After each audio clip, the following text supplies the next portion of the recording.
podcast with two guys in their 20s, giving their perspective on the games that we love, the headlines on pop culture, and the meaning behind it all. I'm your host, Windsor Burns, along with my counterpart, Savon Morris, who I can see visually doing video for the first time in a long time. How's it going, man? It's going pretty good, man. I like the mic setup, man. I like everything. What's going on? Yeah, man, absolutely. Well, we have a lot of topics to get into today as usual, and we're going to get into like a few NFL ones, some NBA topics, some album reviews, and in the second half, we're going to do a review of High Flying Bird.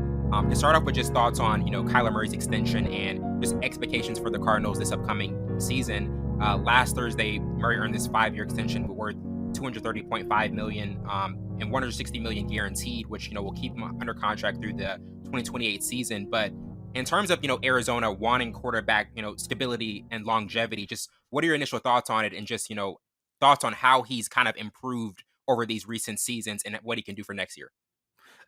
Just thinking about what the Cardinals have been through in their quarterback situation for the past 5 to 10 years, they're overdue for a guy to bring them and continue the growth to the postseason and the big dance and winning the Super Bowl. But You look at what Kyler Murray can do. Is he worth the big contract? I think he is. I think he has the ability to extend plays and to do certain things that no unmobile quarterback can do. He has the big arm. He checks boxes. He has the tangible things. But the expectations when you have this type of contract, you have to be near perfect. And now we're seeing his work ethic come into play. Like they're finding ways to critique him more. When you get the big contract, when you're in the spotlight more than you should be, everything you have to be near perfect. But I think the expectations for this football team and for Kyler Murray back to the postseason, they were number 2 in the division, right up behind the Rams. I think they're more than capable, still have good defensive backs and defensive players coming back, and the offense is getting stronger. But I'm wanting to see Kyler Murray go beyond himself in a sense, to be able to take them and find a way to get the team to the Super Bowl. That is the big dance, the big question. Can he take them to the Super Bowl? Cardinals think so. They gave him a big contract, Wellington. We're going to see. I'm excited, but also I just want everybody to know, when you get those big contracts, everything is going to come into play. They're going to treat you like they did Jamarcus Russell. They're going to try to find ways to critique you hard. And he's a black quarterback too, so he's already have the spotlight on him to succeed or not to succeed. So expectations is high for Kyler Murray and for that Cardinals offense with DeAndre Hopkins coming back. So we shall see. We shall see. And that's another aspect, like the criticism that comes with it. Like I feel like, especially, being a young black quarterback, you're gonna have that. Like, do you think it's one of those things where Kyler Murray knows and he's kind of been prepped by other, quarterbacks in the past, like, hey, this is what's gonna come with the territory, or it's just one of those understood things, especially when you're a young black quarterback? I think he understood that in high school, being a short quarterback, him being the face, big time quarterback in Texas. Yeah. But when you're 5'9", 5'10" quarterback, and we've seen the long laundry list of quarterbacks that have not succeeded as far as he can, like, Johnny Manziel, Doug Flutie. I mean, other one is, Russell Wilson, but Russell Wilson's like an anomaly. The guy is just, he's near perfect, but I think he understands that, especially him being a two-way sport guy, being drafted by the Oakland A's, coming into the situation with the Cardinals when they just draft Josh Rosen a couple years before that. So the expectation is high. The new college system introverting itself into the NFL a little more. So I think he already knew what time it was. What he was going into. Yeah, but they just needed to build a team around him, and I think they're doing just that, and they have confidence in him to do so, give him the big contract. So I think he understood that, coming from a smaller quarterback, being a black quarterback, being one of the anomalies like Russell Wilson. Comes with territory. It comes with the territory. Now he's going to have to be, like I said, near perfect, because everybody spotlights on him. They gave him the contract. Yeah. He can't make many mistakes, so that's the hard thing about being the quarterback. Definitely.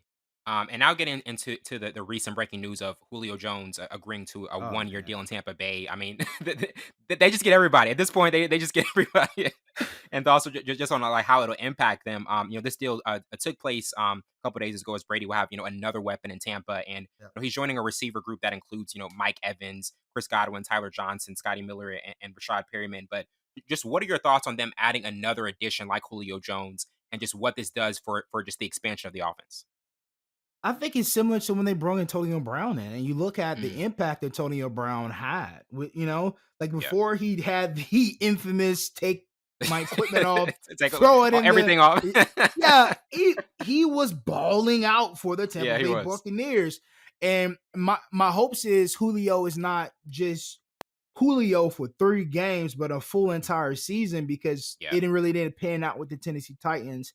But I think him being in Florida, being with Tom Brady, and they're gonna monitor his growth throughout the season. I think their wide receiver core is already great with or without him. He Yeah. just adds that extra element to take the top off. He can go into the slot. He can block. He can do screen. He check boxes, but is he the still Julio Jones we've seen with the Falcons Mhm. throughout his whole entire career? The guy who had a monstrous Super Bowl game. They lost, but he had a monstrous Super Bowl game. So Yeah. can he get back to that moment and seize that moment with a Tom and Brady who already has 6 rings and a Mike Evans who's a 7 slept on rings. wide receiver? You know what I mean? So Yeah. it's the upside is it's amazing, but you just think about the realistic side. Is he fully healthy? Can he withstand a 17 game now? Three Mhm. season playoff, mean 3 preseason games, but is added addition to the 17 games. Can he do that? He didn't do it last year. So Right. that's what I'm thinking of. It's always great for a veteran guy to be like, oh, he's going with Tom Brady, Mike Evans, blah, blah, blah, blah. But Mhm. the realistic factor is he didn't play a full season last year. He sat out as much as he did because he realized that nobody was going to give him what he thought he was worth. And I'd Yeah. rather go to a situation with the Buccaneers, who's a Super Bowl contender team, and Mhm. we'll see what A happens contender. after the yeah. Just Yeah. like they did Leonard Fournette, they gave him a 1 year deal, and then they signed him shortly after they won a Super Bowl, and then just to figure things out. But if he's fully Mhm. healthy, oh man, go Yeah. yeah, Lights Tampa Bay out. Buccaneers, yeah, Lights out. lights out, man. That's is gonna be insane. Definitely. And I mean, also when you look at the coaching change, like Bruce Arians had been there for a while. Now you have Todd Bowles. Like, do you feel as Yeah. though when you, especially when you have the greatest quarterback ever in Tom Brady, but you're adding a new coach, like how much does that change what they're doing? Or is it one of those things where you just continue to like run the system that you've been running, even though you have a different, coaching personnel? Oh, for sure. And Bo's been there. He's Yeah. been with the team. He's familiar with Aaron's style of football. And then you trust Tom Brady. It's the Yeah. easiest thing to do now. Like he's in his 20th, 29th year. That you trust a quarterback who has 6 Super Bowl rings. Yeah. It's easy to trust that system, and then you bring those type of guys that he trusts. You Mhm. bring Kyle Rudolph down there, and Gronk retires. Kyle Rudolph is still a good tight end. He's still similar to the style of Gronkowski, but I mean, Yeah. you trust that system. They built a good team in the matter of 2 years, Wellington. That's the scary part. Yeah, that's scary. Yeah. No, actually 3 years. I'll give it the first 2 seasons and now 3 years. So Right. in 3 years, they built a contender Super Bowl team, bringing Tom Brady, Leonard Fournette, all these other guys, defense. Like it's crazy how much money they just had storing and waiting for the opportunity to spend it on the right people. But Yeah. it's time for Tampa Bay to get back to, and they done. They won the Super Bowl. It's been so long since they've been to the Super Bowl. Now they got close last year, came up short, but yeah, I mean, Almost you got there trust, again last yeah, year. Almost got there again last exactly. year. Yeah, You trust the process. The definitely. back-to-back years, you're going down. You trust the process. It's easy to trust Tom Brady. So I think even with the new head coach, it's still the same day, same system. Keep Yeah. what it's not broke, don't fix it. Absolutely. Yeah. And now transitioning to the NBA and just thoughts on, James Harden's 2-year deal with Philly and just also him taking a 14 million pay cut. The 76ers officially announced a couple of days ago that Harden's contract is 2 years and 68.6 million, including a player option for the 2023 to 2024 season. And, there's so many thoughts with this because obviously last year they go have another flame out, another typical Philly flame Right. out. And then he's coming back and they're adding different players like Horton Tucker and I mean with PJ Tucker and getting some more defensive gritty players. Like, how do you feel about this signing for Harden and him kind of saying like I want to kind of build a contender and not take as much money in this next season? You know what, bro? And when they say he was taking a pay cut, I thought it was going to be like a drastic pay cut. Yeah. And then you see that, I'm like, what pay cut? Where's it What pay cut? at? Who are you paying with that $14 million? That's what I want to know. Who are you? You get PJ Tucker, okay, familiar face. That's cool. PJ Tucker's still one of the best sideline 3-point guys. And he's a good, good defender, and he's ruthless. That's a good pickup. Okay, you got that. But I thought he was gonna, give up more so they could get more players, because they're gonna need more players to be a contending team for the NBA Finals. Now, you taking a pay cut, I think, is the right step in the direction for him. Okay, I want to be a selfless player. I want to ring now. But are you able to, develop into the new James Harden and that be efficient enough to be in the NBA Finals? Because I saw a post. He went 5 days straight, 5 days, averaging 50 points, right? We're a long ways away from that, Wellington. Long ways away from that. But is this new vamp James Harden going to be able to develop and be enough to be efficient enough to get these guys to the NBA Finals? And my answer is absolutely not. He's gonna have to be. He's gonna have to be the old James Harden, and that's gonna be extremely difficult for him, especially with a Joel Embiid who still wants to be the number one guy. Still wants to be the number one guy.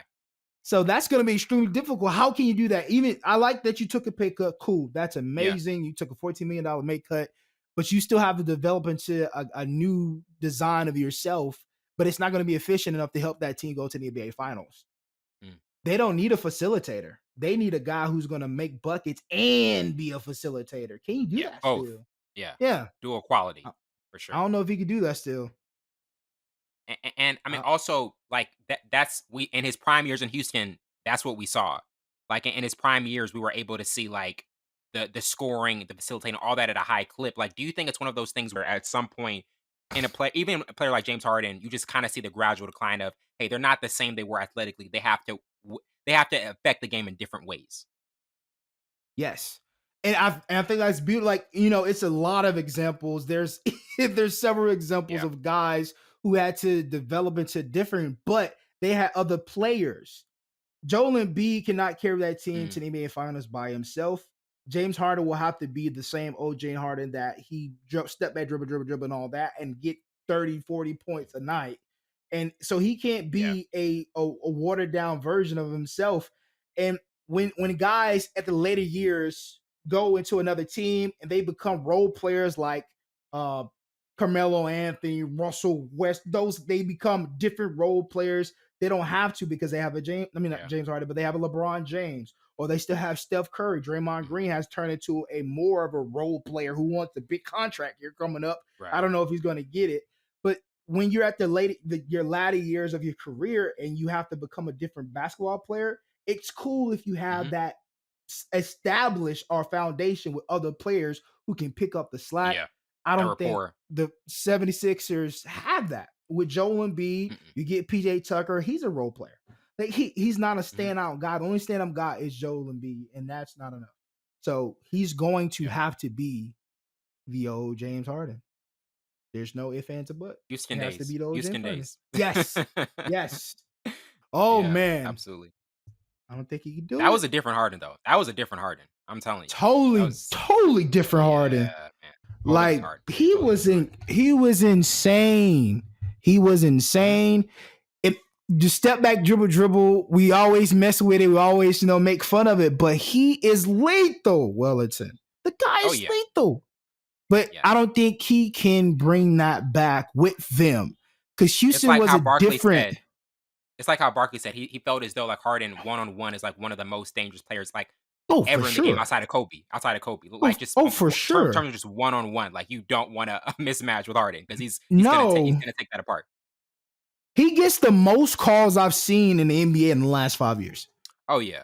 He gets to the line and he'll knock a 3-point down easily, but he gets to the line. That's his MO. His free throws, his free throw percentage, and him getting calls, that's James Harden. Everybody know if he drives, he's going to get that call. He has that much respect with the referees, and he knows the game. Don't get me wrong. James Harden Oh yeah, his IQ is wisdom, and knowledge of the game is super it's high. up there. Yeah, it's high. But can his abilities, he's gonna have to find a way. Because if they want to get to the NBA finals or get in like further in the postseason, he, like I said, and I'm gonna reiterate this until the podcast is over today, Wellington, he's gonna have to be old James Harden. Old James Harden. He That has to might be be like the old. most repeated thing.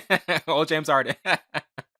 He's gonna have to be the old James Harden, man, or they're not going to survive. Nah, definitely. And now kind of get into just thoughts on the rumors earlier this week of a Jaylen Brown-KD mega trade between the Celtics and Nets, which I mean that one even got Jaylen Brown's attention because he put up on he tweeted SMH like early Monday morning because he even saw the headlines of what was happening. But Right.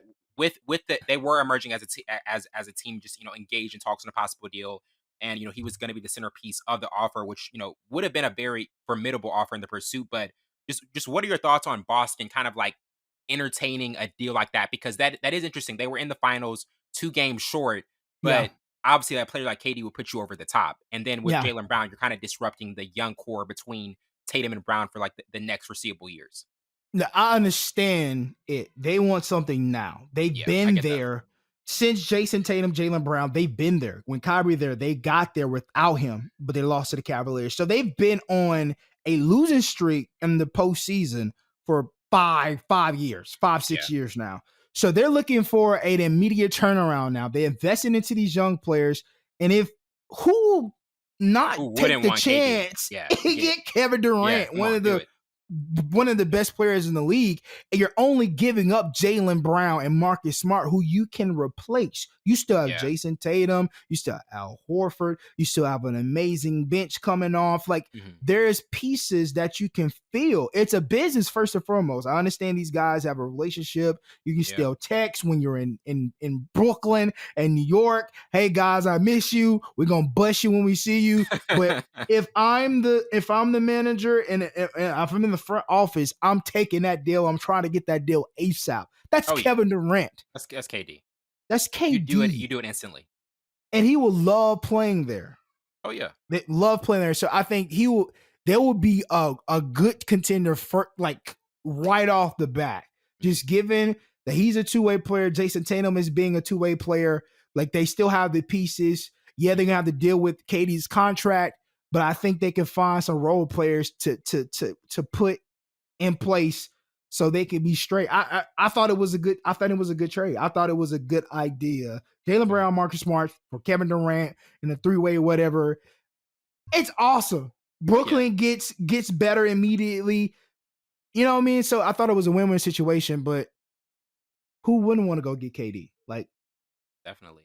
And I mean, also when you look at the possible fit of Tatum and Durant, because Tatum, he's almost trying to be the next KD in a sense, in terms of being a dominant scorer and just kind of having that Mamba mentality in certain aspects. Like, do you like if that would have ever happened, like or made possible? Because we don't know like what's gonna happen with this KD saga, honestly. But like what do you think about how those two would mesh? Because there is like a bit of pull and play of just like how are all sides going to be on the same page when you have just a dominant force like KD coming in? I think if KD can play and be selfless, which he was with the Warriors, when you have Steph Curry, Clay, Draymond. They had Draymond, some other role players that were in the highlight. I think they'll be fine. Excuse me. And I think when it comes to KD, he wants those players to be good because he wants another ring. Yeah. He wants to be good. So I don't think it would be like I think they'll gel well. I think KD's work ethic is insane. So him just feeding off Jason Tatum and they're feeding off each other, I think it would be perfect. And I think everybody has a overwhelming respect for KD as a basketball player and possibly as an individual off the court. So I don't think it would have been a transition that was going to be extremely difficult, just like not plausible. Right. It's once again, it's Kevin Durant. Yeah. if you even look back at that Warriors team after they had the greatest regular season of all time, they were like, okay, we're willing to make adjustments for this guy. We're willing to make adjustments because even though we were one game short of a back-to-back championship, we needed him. So we got to make adjustments for one of the greatest scorers and one of the greatest players in the world. And he said it himself. He was like, my points per game went down when I went to the Warriors. Yeah. So I wanted to win. He wanted to win, and he's still on that vibe because he thought playing with Kyrie, he wanted to play with Kyrie. There was a chance that they could get back, but I think it would have been if Kyrie would have played the full season. But I understand, his movement and his belief. So, but I think if KD got the chance to go to the Celtics, I think it would be a good situation for Jason Tatum. Now you have a seasoned vet who's won, who's been consistent since he was with the Supersonics. So I mean, like, you want that type of guy, you know what I mean? And I could learn from him because KD's the all-around player. Mm-hmm. He's the all-around great player. He checked boxes in every aspect. And I think Jason Tatum could learn a lot from him. I think it'll be a win-win situation for Brooklyn. It accelerates their championship process. Exactly. And then Celtics get another championship that they haven't had since KD and Ray Allen and Paul Pierce. Yeah, definitely. I mean, sorry, not KD, KG. KG. Thank you, Wellington. Anything's possible. That's the greatest like post game. He just like took his. That's worse. The reporter was like, "Oh, okay." Bro, that is worse than Courtney Upshaw talking about touch that thing, folk. And with Alabama would touch that thing, folk. Like what? Country bumpkin. But now getting into our first album review with your guy, with your guy Joey Bada with 2000, and just thoughts on just some of the best parts of it, because in this new album, to me, he really goes back to just find his core sound. The beats in the project include just breezy and opulent ones. He puts together just strong internal rhymes and the different cadences he challenged himself with, just challenging high level. But what are your thoughts on this album and just the overall delivery he brought? Because to me, honestly, this is an early like album of the year contender. Like this is up there, man. Like he really like went in on this one. Like to you, like what are some of your thoughts on it and just your takeaways? First and foremost, appreciate you, Joey. Because first of all, I love his cover art, and I think it's so New York of him. And then the 2000, the name of it, I thought it was kind of like, it's like, why was he named it 2000? But I thought this was one of the near perfect albums this year, like you said, bro. Like it was, because we already know Joey, like he checks boxes, lyricism, cadence, just bouncy, the voice, the vernacular that he has when he rhymes. And then you look at his features. I'm starting to become a fan of West Side Gun. Telling you, man. Slowly but surely. Brand new 911. Brand new 911. Larry June, I'm slowly but surely liking Larry June. Yeah. And then that Chris Brown feature, bro. Like, yeah. And then the Jid feature. Like, I was waiting for, like, that's what I love. Like, both of those are lyricists and they have dumb bars. Oh, yes. And I think I couldn't tell who had the better verse. And that was what I loved about it. Because both of their verses was incredibly insane. Because Jid has a way of getting on somebody's song and killing them. It's only a few. He's becoming one of those rappers right now where you might want to hesitate bringing him in a verse because he might just wash you. He might kill. He's gonna bring the song up, but you're gonna know who's the better rapper. Yeah, you're gonna know who's the better rapper instantly. It's only 3 people, like off the top of my head, 4. Saba is one. I think him and Saba go at it.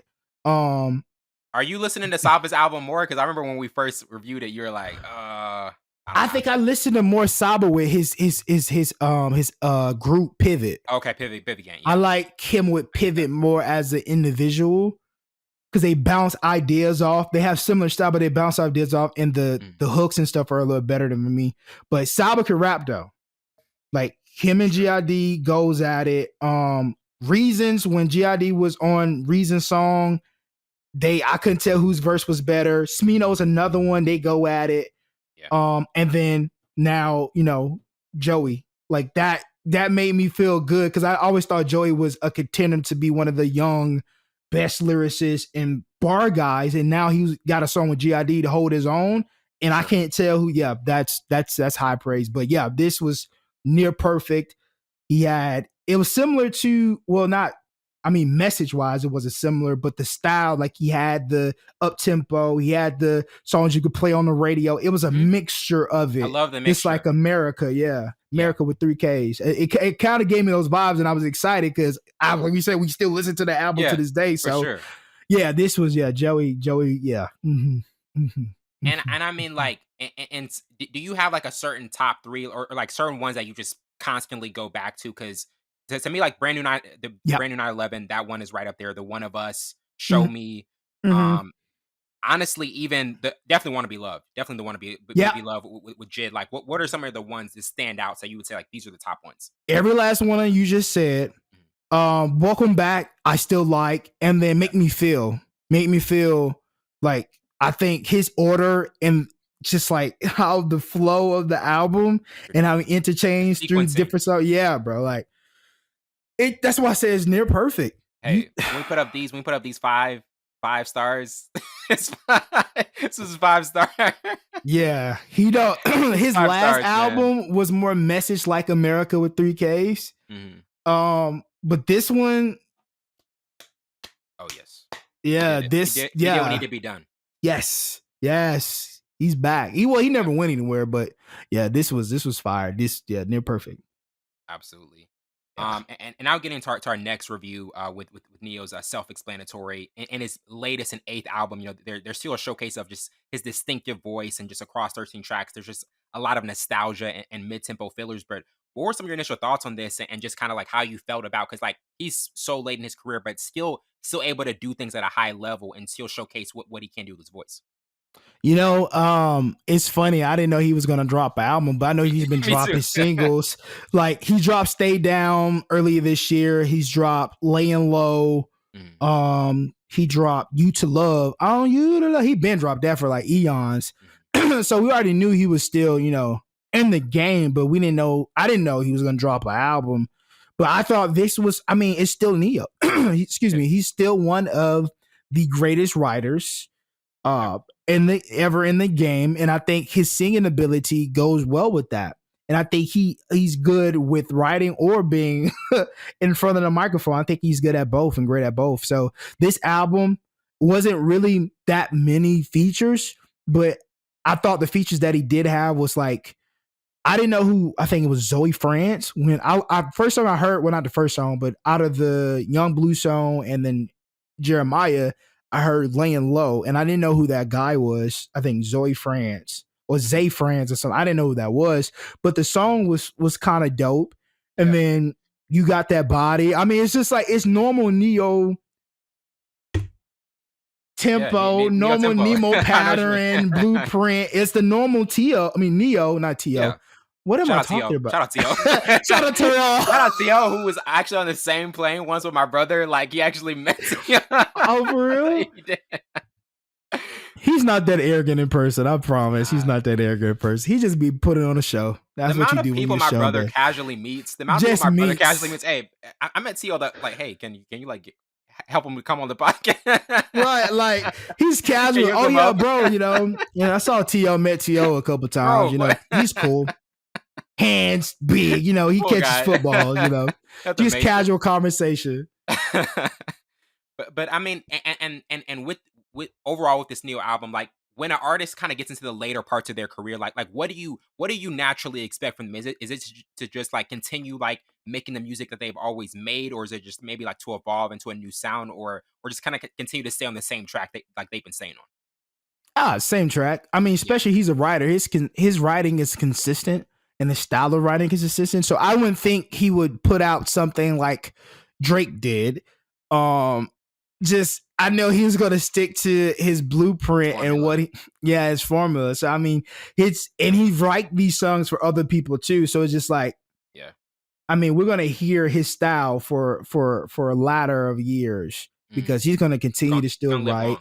Yeah, because his style will live on in other singers. Because obviously they have to adapt to his style to sing that song or sing those lyrics that he sung. So, but for artists like Neo, who's been in the game for X amount of time, you don't expect anything different from what he's already given us, and that's just to be consistent in the music, consistent in That's his all you writing want. That's ability. all you can Yeah, ask for. especially R&B. You don't in R&B you don't really ask for much. Mhm. Like that's rap and hip hop. You like, okay, let's Yeah, show switch your it up, give us something. versatility. Yeah, Yeah, but R&B, you say it good and it's got a good hook. You in there you go. there? There you Yeah, that's it. go. Definitely. And now getting into our next review with India Shawn's before we go deeper. In her debut album, which is the follow up to her 2021 project. Before we go, there's just irresistible melodies and reflective musings, which kind of felt like someone trusting you with deeper secrets. But she also declared this recently to be, quote, the complete album, the way it was created to be heard and felt, end quote. But what were some of your thoughts on this debut and just her describing this kind of as a complete album in her debut? Did not know who this was, and I think you already know that. But No, hey, if you guys don't know, I do the extensive research. I gotta find one album that expensive. Devon's never heard of. You know what? This album was okay. I mean, she had a lot of features. I like the Black song, Not Too Deep, Oh, and that was I like Moving On. I like Moving On with Anderson .Paak. And that's just because I have a overwhelming respect for both of those artists and I like their music. So just like I was more receptive to those songs, but every other song was just, Anderson's like top 5 for you. He's like in your top 5 favorite artists, isn't he? Or like one of them? no, he's not top 5. Oh no. He's not even Top top 10? 10. No, Oh not even wow. You top talk about 15. Anderson so much. I get it mixed up. No, I love his music, but Oh, like, but not as an artist. Okay. yeah, I love his like, he's not in my top 5 because when my top 5, I think of rapping and I see what you're bars saying. and Yeah. lyricism. Gotta And be he's that. not there. Yeah. But Anderson as hasn't an dropped a rap artist, album yet. no, nah, he's versatile though. Like his versatility is he's amazing. But to Mhm. like, if you were talking top 5, that's like MCing, rapping, Oh yeah. I get you. bars. You know what I mean? That's he's not there. He's not there. I don't think he ever wants to be there, and that's fine. Mhm. But Anderson .Paak, his music, he could go see he doing music with Bruno Mars. Like that's just he's done Crazy. music with Dr. Dre. Like Yeah. dude, like I remember Check all the well, boxes. you know what? Exactly. 2000. See, look, bro, I don't want to talk about Anderson .Paak because I'm about to go back to 2015 where people were still sleeping on him, and Oh yeah. his music was fire, bro. His 100%. album, Your Heart Don't Stand a Chance. Ooh, Heart don't stand a chance. Dude, bro, I was like, bro, crazy. feel like it's before. Yeah, but he got it. And I mean, like continuing with this India Shawn album, like, do you kind of feel as though it's one of those things where she was kind of having so many features because this was her debut and she kind of wanted to see like who else she could collab with, or like what did you think of her direction on this album and just kind of like how she put it together? I think when you do an album, you want to, just just kill your resources. Because when you have those two artists like Black and Anderson .Paak and they see your track list, I'm like, oh, you got those two artists and they're really hot. Black is still hot. Anderson .Paak is like on the top of the world right now. Yeah. So people are going to gravitate to it just because of those two names alone.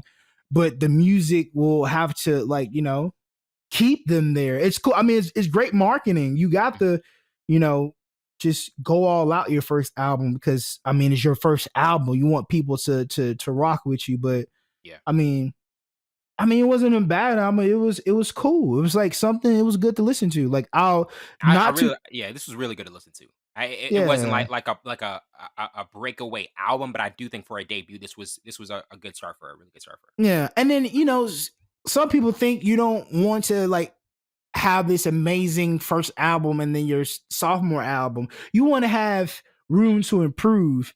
Room to improve for your second album. But I thought this was a good first debut album. You have two good features that will kind of keep like even I don't know if people are listening to her album, but I know only one song is starred on Apple Music when I listened to it. And that was Not Too Deep with Black. Mm-hmm. So I don't know if they're listening to the debut album or not, but it gives you room for improvement and be able to see what you did wrong or what people didn't relate to. Mm-hmm. And I mean, she did the right thing. She depleted her resources to get those two artists and get the other artists like, I don't know who Kaya Fox is or Unknown Mortal. Yeah, there are a couple Oh, artists on this yeah. album. I did not know who they I don't know. were. I don't know who they are, but Yeah. you do right. You deplete, you market, you do all that stuff, deplete your resources, then you replenish. But now you know what worked and what didn't work, and what you have to conform to Yeah, be able to be successful in the music game. And she's gonna. I mean, she knows that she's been in the game for X amount of years now. absolutely. And now getting into our review of Divisions, if I get caught, and in this new single, which includes a Jay Z sample from one of his tracks, "Song Cry," Yeah. it kind of contains an unorthodox rhythm, and the vocals are just always solid. And looking at this first single that they put out in a while after their Cheers to the Best Memories collab with Ty Dolla $ign from last summer, which yeah. I still like. I know Yeah. Savon hates No. it, but I like it, man. No. He cannot bump with it. I'm But glad you can see my face, Wellington. yes, I know. No. What were your thoughts on this single? Because I mean, this got a lot of attention last week. A lot of people were talking about it, the sample, what they liked, what they didn't like. I heard a lot Yeah. of I didn't like it from people. I heard a lot of people that say they just were not into it. But what were some of your thoughts on it? Same thing. I love the Yeah, sample. I mean, the I sample, forgot his name. I forgot his specific, and I think it's 99 or something like that. yeah. The Uh, producer, 19, I think it's 1985. 1995 or whatever. Yeah. He's always been incredible Oh, he's producer. amazing. He's done Like a his, ton of Drake yeah, songs. Yeah. yes, ton of Nicki Minaj songs. I mean, the list is, is insane. But for this one, his vocals didn't go with this beat. Like, it really wasn't that. Like, and I love Division. Like, hit their first Oh yeah. EP. Oh my god! And his album was cool. Like the album with the Muse, that was cool. Like, it was dope. But this one and that Ty Dolla, they going in the wrong direction, Wellington. They need a big The, wheel U-turn. the thing I don't get is they've even put up videos with them and Jermaine Dupri in the studio, and some of the leaked tracks they're working on. Those sound amazing. But those aren't Yes, the ones they're putting out. Maybe they're saving it for the album. But like, album. what are your thoughts on just why they would pick this as their first single? Like, do you think it's more so because of like the popularity of the sample, or just like what do you think is probably like what they're thinking is for it? I think the test the waters, and I think the sample when you first turn it on, you hear that sample. I'm like, oh, I Yeah, know who that is. That's yeah, Jay. That's yeah. Hove. And then when you get to the meat of the song, you're just like, that's not it. But I think when you drop these, I think they're testing the waters, because I know a lot of artists, they'll drop a song, and if it doesn't do well, they'll take it off. They'll take it out of the streaming services, and then they'll go back, and then they'll drop another single, or just wait to the album, or they just leave it there. Mhm. I think you test the waters with these type of songs, and I don't think this was a single song. I think it was an album song It for was an sure. album And I song. think, We always talk about the differentiation. yeah, This was not yeah, it. you have to know the difference between an album song and a single song, and this was not it. Like Muse, when he dropped Muse, just a single, Oh yeah, that's a single song. That yes, was a hit. yeah. Oh, for sure, for It sure. was a hit. As soon as you listen to it, you're hooked to it. But this, bro, like, no, this. Whoa, my watch to be listening, man. The watch is It's tuned in. it start playing Party Next Door Temptations. Oh Like, wow. stop listening to my conversation, bro. Like, what are we doing here? Gosh. But no, yeah. I think it's a marketing aspect to test the water, see if the song will work in people. Like, it was mixed motion, so you're gonna get half and half, but I think they get the percentage, and it's listening again, and it went to I was camera. I was highly disappointed with that. This Yes. after this long of a wait of the first single, this is what we get. Come on, guys. You guys really got to redeem yourself for the next single. It's got to be something that just blows away. Yeah, This it did. didn't. It did not get saved. I tell No, you that. not at all. Not at all. I'll tell you that it did not get saved, my brother. Mm-mm. That's crazy. And now getting into our second single review with Rory's Not Me, featuring Raahiim and Shantel May. This is Mm. Rory's second R&B single, which contained just a relatable narrative and ear-pleasing vocals, and just the likable tune possesses left soul instrumentation flavor with contemporary R&B. But what were some of your thoughts on this single, and just the two collabs he had with it with Raahiim and Shantel May? Oh, Raahiim, I'm glad he's back. Yes. Shantel May, didn't know who that was, but I'm glad she's on this track, or he or she will be on this. I think it was the lady. It sound like a boy, like a woman. Shantel May. Yeah. First and foremost, Rory. I think I got 3 songs saved by him. This is Rory's the other one. Man. Yes, yes. And then the cover art. The fact that he can be a podcaster and still do music on the side. Like I'm trying to get to the. You do exactly. it. You do it. Maurice does it. Like that's crazy. Hey yo, shout out to Maurice moving to Seattle. Yes. Hey, good luck, my boy. Microsoft. Oh, he's working for Microsoft? Yeah. That's what's up. He didn't put why he moved. Look, he didn't say why he moved. He be okay. Wellington got the I got the insight. Hey, shout out to when he's editing the podcast, he said, "Hey, bro, I'm also going to Microsoft." That's what's up, bro. That's big time. Yeah, absolutely. But no, this cover art, the painting was really dope. First and foremost, that draws you in. Then Raahiim, man. Oh wow. A lot of people don't know about. He changed his name, and because he's worked on a lot of stuff with Drake. Yeah, Raahiim working with a lot of stuff with Drake, like in Division. He's wrote some stuff for Division too. He's from Toronto, so he had the same EP out for years, and he went ghost. Like he be going ghost, but like I said all to say. All the 3 vocals, it gelled well. Yes. Yeah, this song was a vibe. Yeah. This one I liked a lot. I like this a lot. This was a vibe. And Rory has picked right singles, like really good singles. He had he was able to have Alex Isley on for the last one, also, FK Drum. Like he's been able to pick just like really like pinpoint singles. Like can you tell like when an artist knows like, hey, I've never put out an album before, I really have to like showcase what I'm trying to do for the album before I even put out, the full body of work. Oh, for sure. Like your singles is, I would say, if you're John Wick, your single is your pistol. Close range. That, you know what I mean? That's the killer. And then your album bring out a you know what I mean? Like, I hate to like use a gun analogy in John Wick. John Wick 4 coming out soon. Out soon. You're the first year. Y'all already knew. Promo. Freaking the singles are what get people hyped about the album, obviously. I mean, but when you choose the right single, and a lot of artists chose the right single and their career kind of skyrocketed, and then the album just enhanced their stardom. Yeah. When you can choose and know the difference between a album song, and y'all gonna hear this a lot, album song and a single song, Rory is one of those guys who understands just that. And he's been dropping great singles, and I can't wait for his album. Yeah, same. Anticipation. Absolutely. Anticipation is super high for that one. Yeah.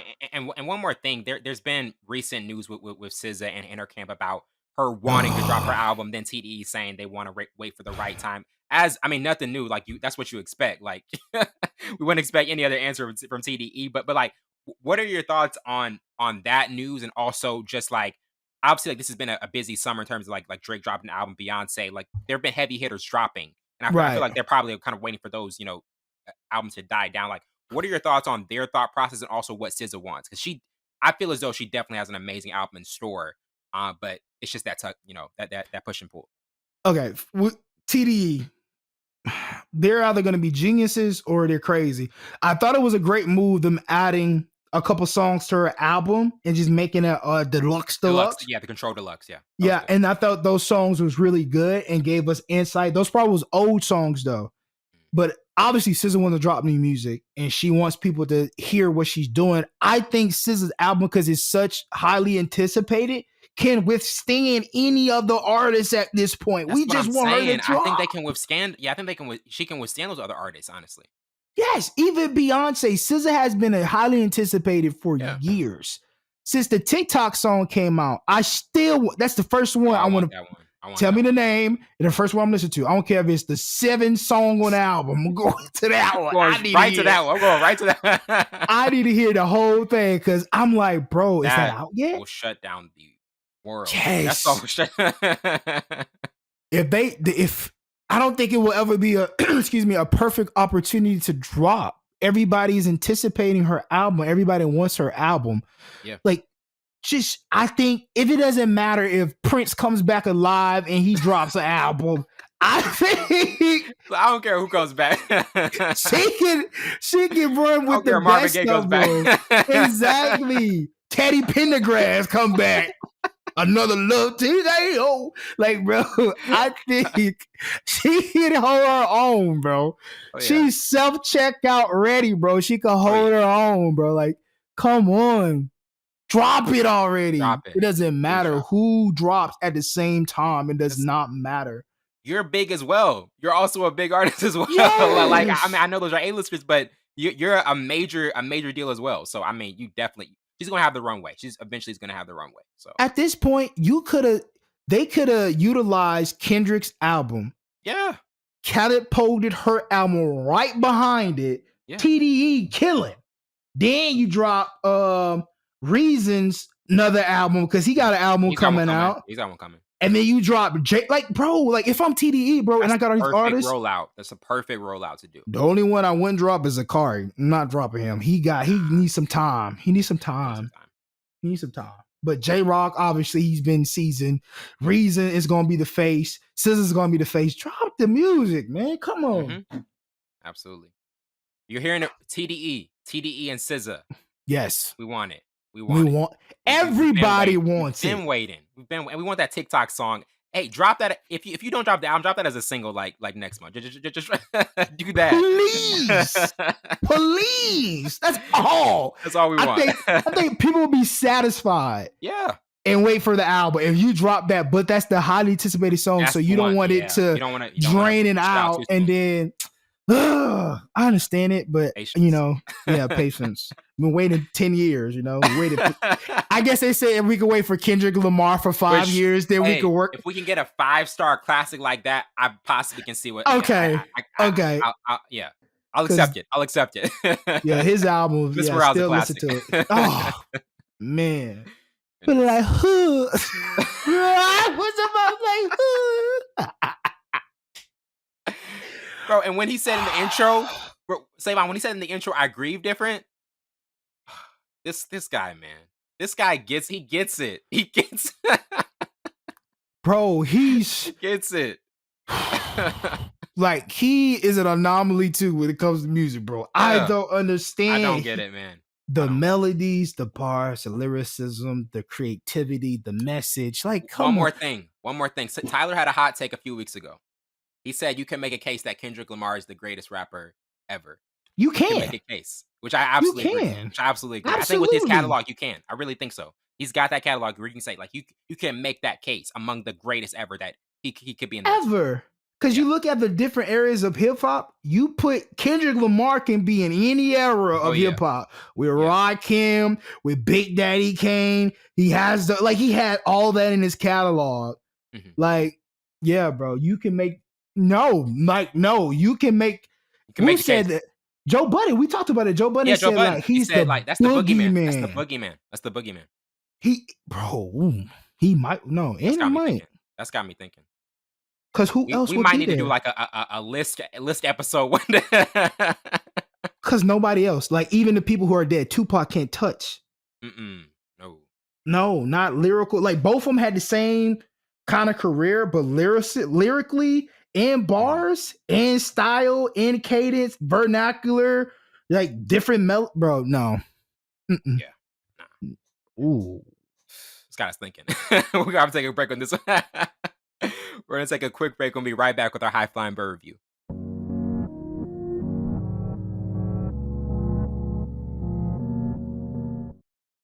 Welcome back to the show, and now we're getting into our High Flying Bird review. And to start with the overview, High Flying Bird is a 2019 sports drama film directed by Steven Soderbergh, from a story suggested by Andre Holland with the screenplay by Terrell Alvin McCraney. The film stars Holland, Zazie Beetz, Melvin, Gregg, Sonja John, Zachary Quinto, and Glenn Flesher. And the film follows a sports agent who must pull off a plan in 72 hours, pitching a controversial opportunity to his client, a rookie basketball player during the company's lockout. And the crazy thing about the film was it was shot entirely on an iPhone 8, becoming Soderbergh's second film to be shot on an iPhone after Unsane. But It had a budget of $2 million and had a 91% rating on Rotten Tomatoes. What were some of your initial thoughts on this film and just the look of it at professional sports and just seeing what Soderbergh was doing with this? You said they had a Oh, $2 million budget and they shot it on an iPhone 8. No lie. That makes sense because there's a couple shots when the shot when he was on the train. I was like, what kind of gimbal are they using? Oh my goodness. Wow. That one when you like let that sink in, you're like, oh my goodness.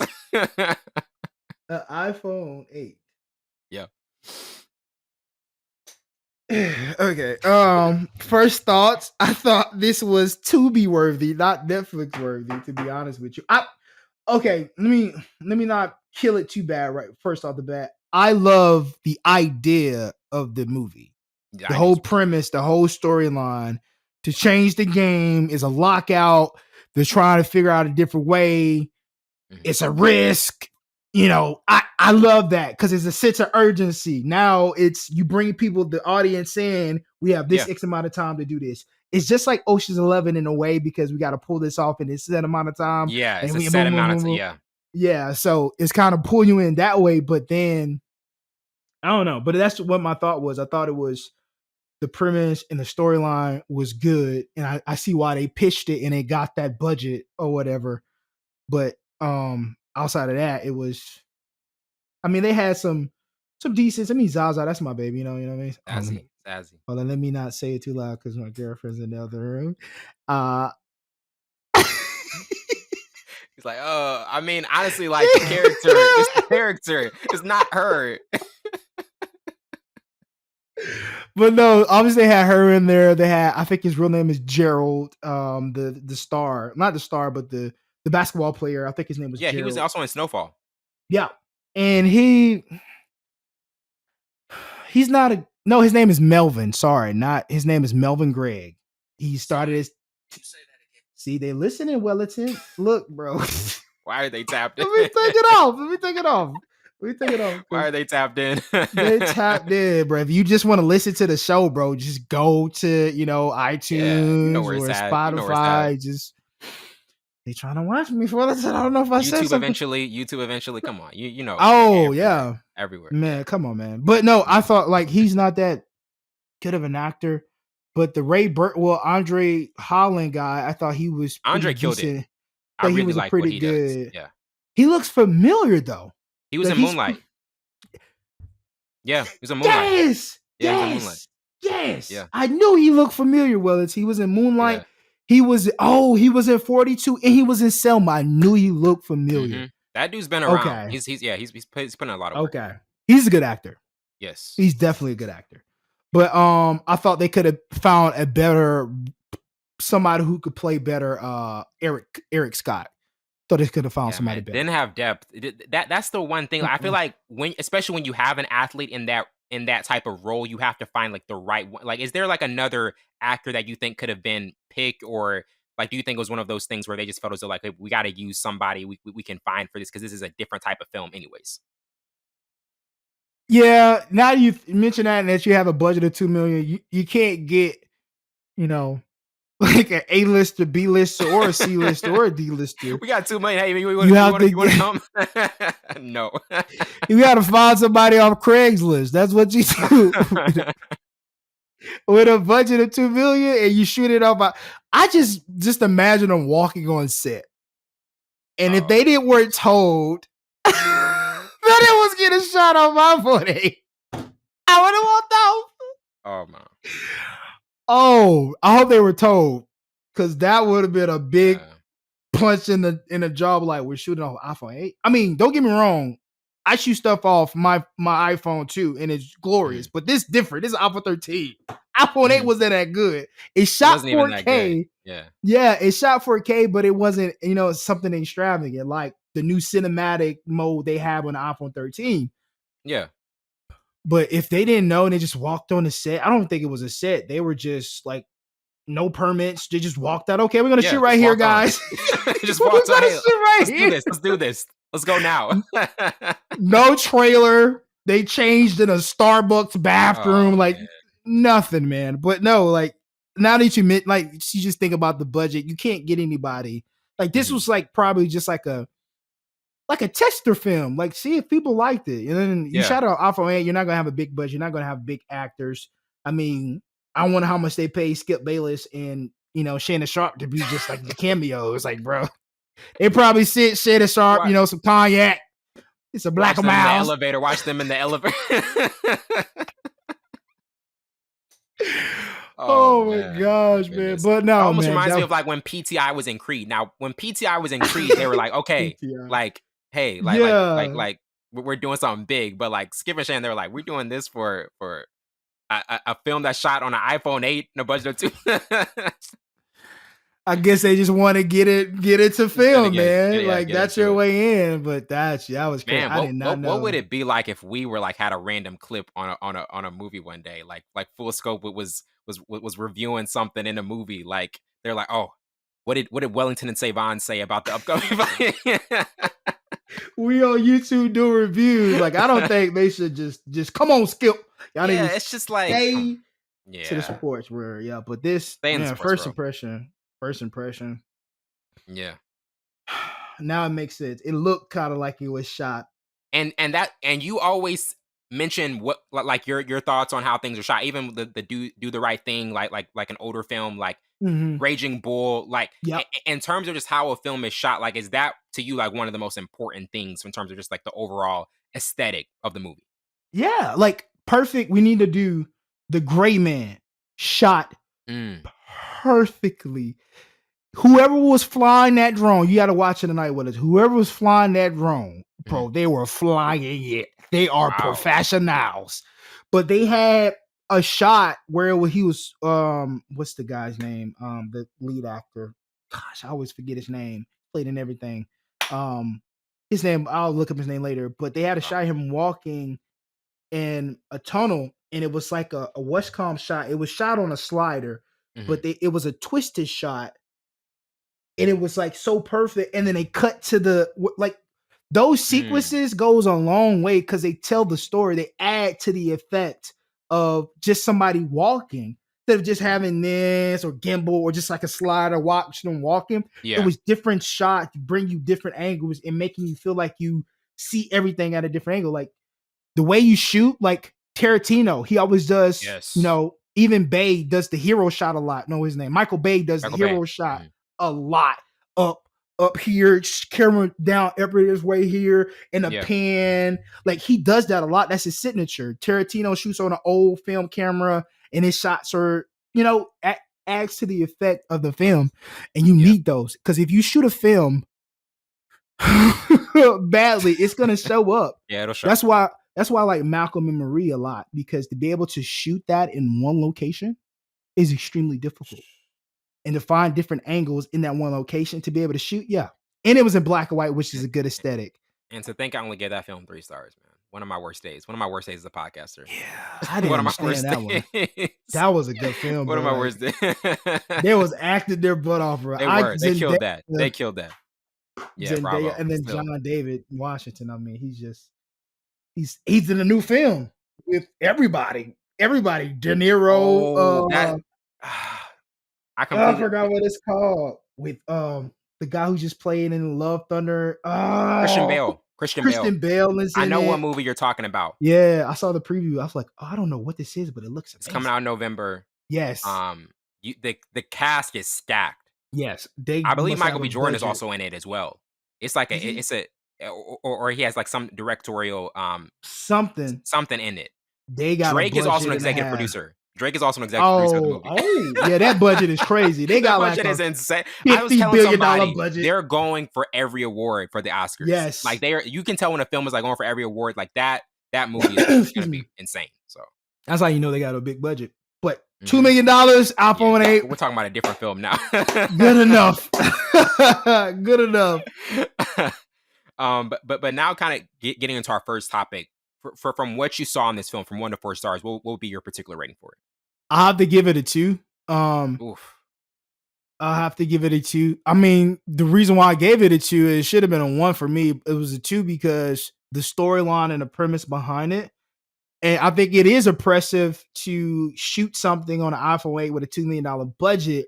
Mm-hmm. I wish they just would have did it in a year when the iPhone perfected the 4K and then the cine. Yes. Mm-hmm. Now if you shoot that, it will look perfect. It's good.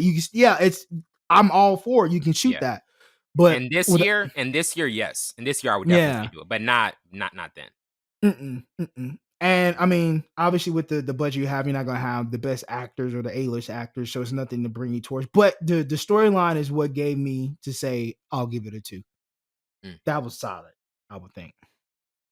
I mean, and that really is interesting because like from what I saw with the cast and the dialogue, I would go with a 3. I would go with the 3 actually. I thought the cast was put together well. They're generous. I'm kind of being generous today because I came off of a Thor: Love and Thunder where we like literally we just we almost gave it. I was so close to giving like 1.5 or something. Like I just I did not want to give that any credit. That was so trash. But I mean, and another thing, like it really immersed in the economics and sociology of the NBA, which I thought was a creative aspect of it. Because when you look at it, like when you look at the business side of the NBA, like how close do you think they were in kind of like matching the reality of it and just kind of like the ins and outs of like what happens? I think it was similar to the real lockout they had. I forgot what year it was, but I think it was very similar. They were spot on. I think they did the research. I think everything they were saying were spot on, and to be able to add, I think that fueled the element of the storyline to be able to say, okay, we can try to do something differently and bring in, you know what I mean? So I thought it was realistic. And I think that's why I gave it a 2, because the storyline really was tough. Besides all the other stuff, the storyline was tough. Like the whole premise was solid. And I think that's why people was like, okay, let's try to shoot it. Let's try to do it. Yeah. But other than that, then it was just thumbs down for Sam. No, for certain. Yeah. But now getting into kind of like favorite character. For me overall, like Ray Burke, he was the overall, because like Andre Holland's role in this film I thought was just so impressive. He had the most important task in pulling off, the urgent plan for the star player, and he always knew what was going to be like the overarching theme and what was best for Eric in this movie. Like what did you kind of think about? Who was your overall favorite character in this one, and just kind of like the standout character? Ray Burke, his character was a standout. Obviously, he was the star of the movie for good reason. Just to be able to find the loophole in that and be able to try to figure things out to move it, and to have the trust in the beginning, have the trust and have the persuasion to say, okay, I think we can do it. I think you're the right person I can do it with, because you're my client. Let's try it. What's the worst thing that can happen? You're on a lockout anyways. You're not going to be able to do anything. So I thought his character was tenacious. He had to be witty, and he had to be adaptable. And I think that character really stood out among everybody, because to be able to pull something like that off, or try to pull like something like that, you got to be in a certain area. That's why it resembles Ocean's 11 to the T. It really does. And I mean, like, even with what we saw Steven Soderbergh do, because he's directed so many films in the past, and then doing something like this, like, what did you think about him kind of like tackling a different subject and something that was kind of like outside of his regular film making choices and genre kind of like genre specific role? A lot of people think sports film are easier. I think I think shooting it is easier. But I think when it comes to a strong foundation and a storyline that can keep people engaged, and it's not because it's a sports movie. There's a lot of terrible sports movies out there. But to be able to do that, I think sports films are harder than action films and all this stuff. Like storyline wise, or like script wise. But I think he did an excellent job to kind of, I guess, merge what he did with Ocean's 11 and put it into. That's the only way you could do something like that with that type of budget, to be able to merge those two and just use sports, which is literally a business, like stealing casinos be stealing from people. Like, you know what I mean? Like, it's all a business at the end of the day. But to be able to merge those two and it be slightly successful, I think it got like 6 out of 10 stars, which is not bad at all for a film shot off of iPhone 8. Yeah. So that's impressive. But I thought to be able to merge the two is, it's ingenious. Yeah. It's definitely ingenious to be able to do that. Because like now you think about it, I'm like, bro, he shot Ocean's 11. That's so tough. It's everything is similar. The climax, the build up, the protagonist. If you didn't even know anything about this film and just watch it and watch just the plot and the feel of it, you would say, "Oh, that's Soderbergh." Like you would instantly say, like that's a Soderbergh film because that's what he does. I just never knew his name, but I know Ocean's 11, 12, 13. Yeah. I know the like storyline resemblance. I'm like, yo, that looks that's an Ocean's 11 type of movie. Yeah. And then when I looked at the preview and I was like, the director shot Ocean's 11? Oh, it makes sense. Oh, you cheap repping. But it's you definitely see the similarities. Yes. Yeah. Absolutely. And now getting into most memorable scenes, I had the Don't You Get It Man one where Ray and Eric are talking about the changes that Ray wants to make for Eric's career. Also, Eric and Jamiro's one-on-one, you know, the viral the viral clips and the attention that brought. Also Ray and Spencer's conversation about Eric's future and just kind of young players in the league. And then finally, like when Ray and Eric, you know, Eric decides to let go of Ray as his agent and kind of wants to make his own go on his own path forward. What were some of your thoughts? Like what were some of the memorable scenes that you kind of had in this one, or maybe just one that like stood out to you the most in this movie? Every last one of them you just mentioned, where once again, Wellington spot on with the scenes, because the one where he was explaining what he wanted to do with Eric, you could tell he had to practice this to himself and prepare himself to be able to times. Like you could tell, like he was in and out every question, every barrier he thought was gonna have, Eric was gonna have. He crushed it, and I think the scene when it was in the kitchen, it was talking about him like, "This is my career." I thought that was profound because he did trust them in the beginning. It did not go the way they thought it was gonna go. So then you gotta, as a business, at the end of the day, I got to let you go. I have to figure out in my best interest as my career, lockout or no lockout. So those two scenes was like, I thought was really kind of really made you feel the movie a little more. It was relatable because you want to believe in the person who's you feel that has your best interest. And then you see the events that unfold afterwards and you're like, yeah, I got to get away from you, buddy. Like this is not working. So I thought that was relatable and realistic, but those are the scenes that I think really stood out, especially them talking about, he was just looking, I'm like, bro, you sure, bro? Like, I don't think we can, no. Cause I would have said no for me. I'm like, nah, bro. Yeah. No, we're not doing this. I don't care not what they say, what we do. I'm not doing this. Yeah, definitely. And I mean like, and also, an actress that we've mentioned a lot was Zazie Beetz with what she does. Like we've seen her in a lot of films in the past, even Atlanta. What were your thoughts on her performance? Because she kind of had kind of like a background role, but it still was influential. It still was the type of role that she needed to like have a strong say in terms of what she was doing. Like what were your thoughts on her performance and just kind of like how she fit into the movie? I think her presence alone was better than her like one-liners or just her talking. Like her presence, like even them walking and she's on his arm, you can tell that she had an effect on him in his decision making, and like she was that voice of reasoning. So she was definitely important to the character of Eric, I believe. But it was more so just her presence, her body language, just her. She didn't really have to say anything. You can know she had a say and an effect on his decision making and just his whole psyche and mental. So yeah, her character was very important because you need those. You need every like important person or whoever has that lady or whoever on their side to be the voice of reasoning to make sure they're doing the right thing. And I think her character kind of really balanced it out. But I think her presence alone in the film was more impactful than her talking or just her, her lines. Zazie can be my voice of reasoning Any day. whenever. Any And day. when I'm trying to make Monday, decisions about, my future. Sunday, When I Monday, would have Tuesday.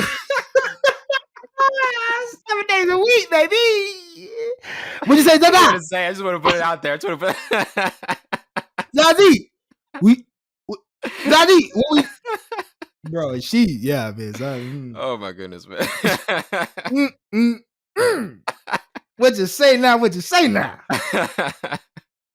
And now getting into memorable quotes, I had how many agents give players money. Also, there's precedent. It's not protocol, not during a lockout. Also, you're not even in the league yet. And then finally, I'm no longer having a good time. And that was kind of like the That was my culmination of just like, this wasn't working out. This didn't have the same feel as it once Mhm. did. But what were like some of your memorable quotes in this movie that you kind of went back to? That was the one. I'm no longer having fun anymore. That was the one I Yeah. wrote down. I highlighted. I was like, yeah. This Cause is the I mean, one. at that point, you just realize like, bro, this is This is not not it. fun. This is not like first of all, it's a game. Mhm. So it's supposed to. I fell in love with this game because it was fun to do. Now I realize I can make money from this game. But if it's not fun anymore and you're not enjoying the moment and it's more business than fun, then you're not gonna do it. I think that summed up the whole movie. Like Mhm. I'm not having fun anymore. Like it's not even about basketball anymore. Yeah. So And I so thought many that was players the realize that almost too late. Like they get into it, and then over years it's just like, okay, this isn't something that I'm really enjoying because the love of the game is nope. gone. It's about Yes. what sponsorships I can get, who can get my attention, who can I like show off my popularity to, because it's no longer just Hmm. about the purity of the game. And that's kind of like we even see in the NBA. Certain players, they just realize very soon like it's no longer just the game; it's also a business as well. Yeah. And you like that's why I think that you have agents. That's why you have people to do the business. So you can just focus on the game. But Mhm. sometimes you just cannot focus on the game. You have to be in the business because a lot of people steal, all the kind of stuff. So but yeah, that was the most I think one of the most important lines in this movie. Like, I'm not having fun. Like once Yeah, you're not having definitely. fun, Yeah. And now getting to kind of what did you like the most about the storyline? To me, how the film focused on the economics and sociology of the NBA, I thought mhm, that was kind of the highlight of the movie because like you said, there are a ton of sports films that have been done. They haven't been done. They always haven't been done well because at some point they kind of missed the mark of what the objective of the movie is. But I right. thought that Soderbergh was able to kind of like highlight that and do a pinpoint very well. Like to you, what element of the storyline did you kind of like the most? I will have to say I like the ability, the merging of the two genres to kind of fit this sports and make it semi enjoyable. I Mhm. also like that there was this ambitious agent who saw an opportunity Mhm. to capitalize on the lockout. Yeah. And that's what business ventures are. They're taking a risk and taking a chance. And I thought Mhm. this film was so realistic and it really was spot on to what the lockout was with the NBA did. I think it was what 15, 14. I forgot when the lockout was. Whatever. 2012, I think it was The around 2012, 2011, 2012, 2012. yeah, Yeah. 2012. Oh, we was in, I was in high school still. And high school and in college. But I thought it was realistic. I thought it was spot on. I Mhm. thought it was relatable because that's what is a business. That's what business ventures are. You take a chance, you take a risk. There's Mhm. collateral damage. Some you win, some you lose. Some you knock out the park, some you don't. So I thought the storyline was really impressive. That's what I really liked about the film. The storyline was really impressive, Yeah. but I wish they had a bigger budget to bring everything together. Everything together. That's all they were Yeah. missing. Yeah, Mhm. absolutely. And getting to our last topic, 10 years from now, like, do you still think this will be watchable and intriguing? Like, looking at this movie and what you've seen of it, I mean, we talk about the budget, we talk about how it was shot. Like how do you think this movie will age like going forward? Because I feel as though it's one of those films that people will catch, it'll get people's attention because it's something that's different. But will Right. it age as well as some of like the other great sports films, like Friday Night No. Lights, all those, it's not gonna have that, but how do you think it will age? Nah, I don't just how you like, skipped upon it and you saw it. I don't think it will be on Netflix. I don't know if it was still on Netflix. I didn't watch it on Netflix. You know, Really? I They must pirated get it. that down quick. Yeah, I didn't think it was on there. Well, I looked, it wasn't on there. I didn't find it, so I just looked on Mm. Google and found a link to it. Yeah, Oh, watched it. no. But I don't think it's gonna. If it's still on there, I didn't see it. But if it's still on Netflix, I don't think it's gonna be on Netflix. I think it's going to be just drifting in the wind. Doesn't matter who directed it. I don't think this will be 10 years from now. I don't think it would be I was gonna something pick Above anybody the will Rim, but watch. I guess we'll save that for later. I was gonna pick Above the Rim, but Uh, we're gonna save Above that the for rim. later. Oh, okay. Oh, for to the review. Yeah, I Oh, was gonna okay. pick that, but I was like, which should I save that one for a later time? Because I mean that film is Above the rim is solid, man. it's so Above the good. rim is It's so solid. good. It's so good. It's definitely solid. Definitely. And also like before we close out, when you look at just how other filmmakers like how do you think other filmmakers would kind of look at this review at this kind of like at this movie and just like the aspects of Soderbergh kind of using an Hmm. iPhone, but when you Yeah. look at this year, it would have been like you said, it would have been better if they would have done it where like the iPhone is it's kind of magnified. How do you think other filmmakers can kind of look at a film like this, not a long film, but one where he tries something different, but just the technology aspects of it just weren't as good as they are now? Pioneer. Like you have to start somewhere. I think now there's going to be another opportunity for a director, a small director, short film to be able to shoot on the iPhone. And there's different lenses you can use on your iPhone to be able to shoot on it. I thought it was a great idea, but we just said different time. You know, you Mhm. look at how drones have came into cinema and film, and they're utilized more now for different shots, like Yeah. more than like using the slider gimbal or just like the boom thing that goes around and swoops in, you know, like Mhm. utilizing drones. If you can get a good guy or a good person to be able to fly 'em, they bring a different element. You have to. So before that, there was taboo. Using an iPhone, using nothing other than the quality camera was taboo. I think Right. now you look at it as a pioneer and an opportunity. So you look at the Mhm. same script that he did. He brought a action comedy and brought it into the sports world, and it was Yeah. successful. Storyline was successful, Yeah. but just Storyline worked. imagine, yeah, just imagine if it was a different budget and you got a different basketball player, a real basketball player, or somebody similar to that who actually, you know what I mean? Like, just imagine if they had a bigger budget and they shot it on, you know what I mean? Would it have been Yeah. just another film, or would it have been still like impressive enough? Like you shot that on a $2 million budget on an iPhone with a cast that's don't even have an A-lister on it, Mhm. and it made it to Netflix. So like Mhm. I think it's a pioneer opportunity to say, okay, they did this with this type of budget. We have a better camera on iPhone now. If we Oh, wanted to yeah. do this, we could. Like it's just like an Elevate it. opportunity. Yeah. So Definitely. I think you definitely need those pioneers to be able to like, you know, pave the way and like, okay, this is what he did wrong, but this is what I like. How can we take it further? Yeah. How Exactly. can we take it further? Definitely. Well, that wraps it up for tonight. I'm host Winter Burns, my counterpart Savon Morse. This has been Full Scope. See you later.